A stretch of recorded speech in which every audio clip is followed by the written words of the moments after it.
Okay sir. कोरवस urban infrastructure LLP जो old Goa जो structure आसा ताचे अपील ह्या कोर्टान आसा आनी accordingly there are several parties panchayat आनी 3 इंटरव्हेनर आसा 3 इंटरव्हेनर एप्लिकेशन फायल केल्लें आसा आनी पंचायतीन ताका ऑब्जेक्शन दिला आनी अपीलान ताका रिप्लाय फायल करपा खातीर ताणें टायम घेतलो.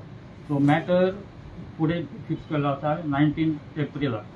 So 19 April I will be going to hear on the application filed by the intervener. There are 3 interveners. तातूंत एक अमित पालेकर आसा, एक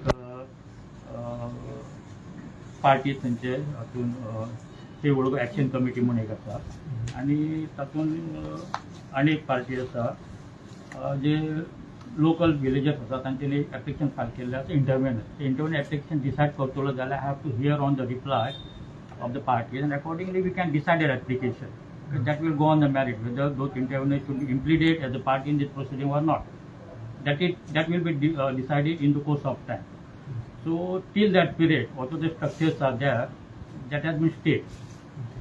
The revocation of the stay and this stay is for both the parties. That should not be happen that the stay has been granted to one party, another party should carry on the work. That has not been happened. The stay has been granted to both the parties and the next date is fixed for the hearing on the reply on the stay application as well as the intervention. It was 19th April 2022, that is 12 noon. So 12 noon आमची परत hearing जातली. Okay sir.